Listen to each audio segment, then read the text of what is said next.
औज़ुबिल्लाहि मिनश्शैतानिर्रजीम बिस्मिल्लाहिर्रहमानिर्रहीम रब्बि शरह ली सदरी व यस्सिर ली अमरी वहलुल उक़दतम मिन लिसानी यफ़क़हू क़ौली आमीन। अल्लाहुम्मा सल्लि अला मुहम्मद व आलि मुहम्मद वअज्जिल फ़रजहुम। अबू ज़र नक़वी हाज़िर खिदमत है। लेक्चर नंबर 2 समर कैंप का आपके सामने प्रिंसिपल ऑफ कॉमर्स सब्जेक्ट लिए हुए। बेटा आज हमारा जो टॉपिक है वो हम नेक्स्ट टॉपिक पढ़ेंगे। ये आपकी बुक के पेज नंबर 4 के मुताबिक है, कंसेप्ट ऑफ बिजनेस। बेटा as far as the concept of the business is concern, हम लोगों ने इसमें मेरा बेटा जो हमने पढ़ेंगे, हम लोग बिजनेस के बारे में पढ़ेंगे कि बिजनेस दरअसल है क्या, बिजनेस की डेफिनेशन क्या है और बिजनेस की ज़रूरत क्या है, यानी कि what is the need of the business. Business की डेफिनेशन के बारे में हम देखते हैं बेटा। Business is an enterprise engaged in the production and the distribution of the goods for the sale in market or rendering services for a price। मैं repeat कर रहा हूँ, हमें पता चला कि बिजनेस क्या है। It is an enterprise. क्या काम करती है? engaged in the production, जिसका काम क्या है बेटा कि वो प्रोडक्शन में इंगेज्ड रहती है। प्रोडक्शन बमानी पैदावार के, और and the distribution of goods, और न सिर्फ प्रोडक्शन करती है बल्कि वो डिस्ट्रीब्यूट भी करती है। किस चीज को? गुड्स को। Distribution of goods is also a vital part of commerce for the sale in the market और रेंडरिंग सर्विसेज।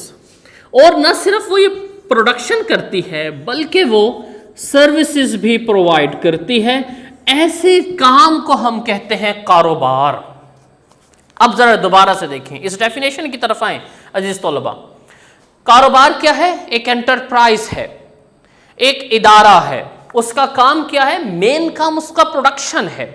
लेकिन with the advent of the time, with the passage of time, as the time spent, the services increased. As the time spent, the nature of the business expand. As the time spent, the meaning of business change. तो business ने क्या किया बेटा? न सिर्फ production देना शुरू की बल्कि उन्होंने सर्विसेज भी दी। सर्विसेज को उर्दू में क्या कहते हैं बेटा? खिदमात। Likewise after sale services. आप देखें, आप सिंपल से है बेटा, आप एक आम सा कपड़ा भी लें, एक आम सा आप शूज भी लें, एक आम सा पेन भी लें, आप घर लेकर जाएं, डिफेक्टेड निकले, आप वापस जाएं, वो आपको आफ्टर सेल सर्विसेज देगा।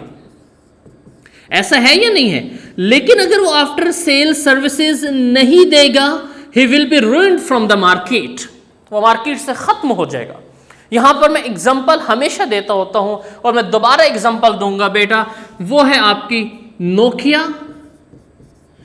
Versus Q mobile. इसके एग्जाम्पल को जरा गौर से समझिएगा और पढ़िएगा और सुनिएगा बेटा। नोकिया, उसका सेल फोन कितना मजबूत, ऐसा मजबूत मोबाइल फोन कि बेटा अगर आज आपने अपने जो है दौर में वो नोकिया का सेल फोन नहीं देखा, आज आपका सेल फोन थोड़ा सा हिट करें तो टूट जाती है, उसकी एलईडी टूट जाती है।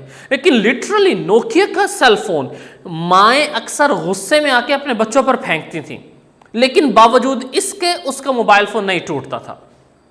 अगर ऊपर से गिर गया है नोकिया का सेल फोन तो फर्श के ऊपर खराश आ जाती थी, नोकिया का नहीं फोन टूटता था।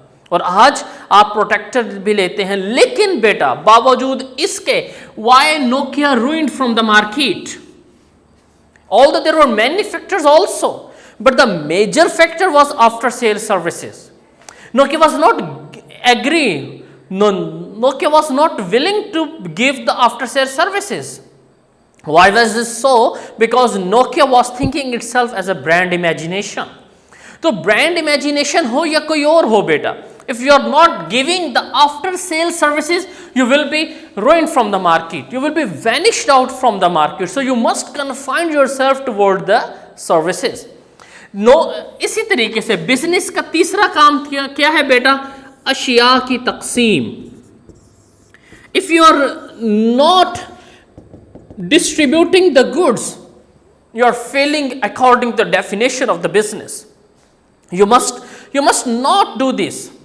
You must distribute your goods by your own. आप आज देखिए बेटा, बड़े से बड़े जो फर्म्स हैं उन्होंने अपने डिस्ट्रीब्यूशन चैनल्स बनाए हैं। हम इस चैप्टर के आगे जाकर पढ़ेंगे बेटा। बड़े से बड़े बिजनेसेस ने अपने डिस्ट्रीब्यूशन नेटवर्क्स को, अपने डिस्ट्रीब्यूशन चैनल्स को एस्टैब्लिश किया है। Why is this so? This is just because of the fact that business demand the production, the distribution and the services also. So जिस कारोबार में ये तीन खसूसियात पाई जाएंगे, that business will considered as a successful business. Otherwise, that business is not be considered as a good business. So we will try to represent it as a diagram also, like in the next of the slide. So business क्या है बेटा? Business है आपके legal activities का नाम। There is a condition that the business must be legalised, not only the legalised but it must be undertake some of the responsibilities. Undertaken responsibility जरूर होनी चाहिए। Last but not the least, the business must have the profit. By the legal activities, we mean as an exchange or production. By the undertaken activities, we mean the satisfaction of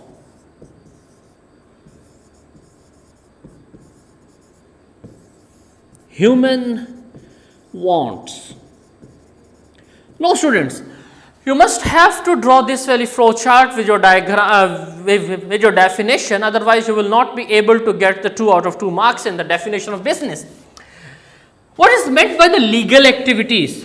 By the legal activities, we mean as a कानूनी सरगर्मियां।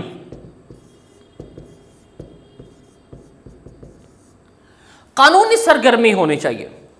सवाल ये पैदा होता है कि क्या जो इलीगल एक्टिविटीज हैं क्या वो बिजनेस नहीं है? By law it is not mean as a business. लेकिन अगर कानूनी तकाज़ों को पूरा करते हुए कोई काम किया जा रहा है तो it will be considered as a business according to the companies law. Pakistan के लॉ के मुताबिक हर वो काम बेटा लीगल एक्टिविटीज में होगा जो कि लॉ के मुताबिक हो रहा होगा, और उसमें क्या होगा बेटा? एक्सचेंज होगा। एक्सचेंज का क्या मतलब है? तबादला। प्रोडक्शन का क्या मतलब है बेटा? पैदावार। जैसे कि हमने अभी पिछली वाली डेफिनेशन में किया था कि बिजनेस 3 एक्टिविटीज का नाम था। कौन कौन सी एक्टिविटीज का नाम था बेटा? बिजनेस था प्रोडक्शन का नाम, बिजनेस था डिस्ट्रीब्यूशन का नाम, बिजनेस था रेंडरिंग ऑफ सर्विसेज का नाम। इसी तरीके से बेटा legal activities will those activities जहां पर एक्सचेंज भी हो रही होगी और प्रोडक्शन भी हो रही होगी। अंडरटेकन क्या होगा बेटा? वो ओथ लेगा, वो हल्फ लेगा बेटा कि वो क्या करेगा? He will satisfy the human wants. यहां पर जरा देखें बेटा, आप लोग इकोनॉमिक्स भी पढ़ रहे हैं आइकॉन पार्ट फर्स्ट में। इंसान की जो ख्वाहिशात हैं उसको 2 हिस्सों में तकसीम किया जाता है। The one is known as your needs while the other is known as your wants. Needs क्या है बेटा? नीड्स हैं आपकी जरूरियात। वांट्स क्या है बेटा? आपकी ख्वाहिशात। अब नीड्स और वांट्स में क्या फर्क है बेटा? Likewise I am feeling hunger, the bread is my need but the pizza is my want. I am feeling thirsty, the water is my need but the fresh cold drink is my want. So economics आपको क्या कहती है बेटा? You must focus on your needs if you want to live a prosper life, but if you not if you are focusing on your wants तो फिर आप एक जो है एक आउट ऑफ द बाउंड्रीज जाकर आप पैसा खर्च करेंगे, फिर आप वहां पर जाके पैसे लेंगे। बहरहाल बिजनेस का तीसरा काम क्या होगा बेटा? मुनाफा कमाना। देखिए बेटा, मुनाफा कमाने से आपको याद आया हमने पिछले लेक्चर में क्या पढ़ा था? एक्टिविटीज दो तरह की होती हैं। The one is known as economic activity while the other is known as non economic activity. अब बेटा मुझे बताएं, आप लोगों ने चूंकि पढ़ा है पहला लेक्चर, मुझे उम्मीद है कि आप लोगों ने उसे याद भी किया होगा। बिजनेस इकोनॉमिक एक्टिविटी है या नॉन इकोनॉमिक एक्टिविटी है? आप कहेंगे इकोनॉमिक एक्टिविटी है। क्यों इकोनॉमिक एक्टिविटी है बेटा? Because we are earning some capital against it, we are earning some profit against it, so it is known as an economic activity. Okay beta, last but not the least we have some characteristics of the business. I'm just winding up my lecture. I know कि आपका बहुत ज़्यादा time ले लिया और आप अब मुझे कह रहे होंगे कि सर बस कर दें, लेकिन बस बेटा चंद एक पॉइंट्स है बेटा। बिजनेस क्या है? It's an human activity. ये बेटा आपका पेज नंबर 5 है, आप देख रहे होंगे, उसके ऊपर लिखा है बिजनेस क्या है? Business is an human activity. Business क्या है? Business is an economic activity. Third characteristic of business, business is a system. Last but not the least, business is a social process.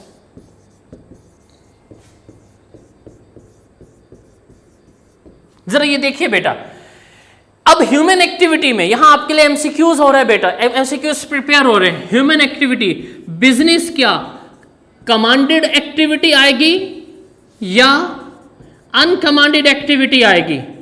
जल्दी से आंसर सोचिए, मैं answer देने लगा हूं आपको। बताएं मेरा बेटा, बिजनेस कमांडेड एक्टिविटी आएगा या अनकमांडेड एक्टिविटी आएगा? Obviously business is a commanded activity. आप कमांड देंगे तो कारोबार चलेगा। So option number A will be right option. Economic activity, ये भी ऑप्शन आ सकता है। Business is an activity non economic या फिर इकोनॉमिक एक्टिविटी। जल्दी से सोचे मेरा बेटा, आप लोग कहेंगे कि सर अभी हमने दोबारा पढ़ा है, तो business is an economic activity. System, business system कैसे है बेटा? देखिए एक चैनल ऑफ डिस्ट्रीब्यूशन जो हम इंशाअल्लाह ताला आपके नेक्स्ट लेक्चर में जरूर पढ़ेंगे। और लास्ट है बेटा सोशल प्रोसेस, समाज का ताल्लुक। इसमें पूरा समाज इन्वॉल्व होता है। इसलिए बेटा बस यहां पर आपको खत्म करता चलूंगा और यहां पर इंशाअल्लाह ताला नेक्स्ट लेक्चर हम इसके बाद शुरू करेंगे और इसी से आगे शुरू करेंगे। समाज क्यों है बेटा? पहले होता था स्टॉक होल्डर्स, यानी कि जिनका सिर्फ कारोबार में पैसा इन्वॉल्व होता था, लेकिन अब आ गया है स्टेक होल्डर्स, यानी कि जो डायरेक्टली या इनडायरेक्टली कारोबार के साथ इन्वॉल्व हैं। अजीज तलबा व तालिबात, इस लेक्चर नंबर 2 के साथ मुझे इजाज़त दीजिए। मुझे उम्मीद है कि इस लेक्चर में पढ़ाए गए तमाम तरनाक़ात आपको बखूबी समझ आया होगा। किसी भी दिक्कत परेशानी की सूरत में आप अपने रिस्पेक्टिव टीचर से रब्ता कर सकते हैं। अपना ख्याल रखिएगा। खुदा हाफिज़।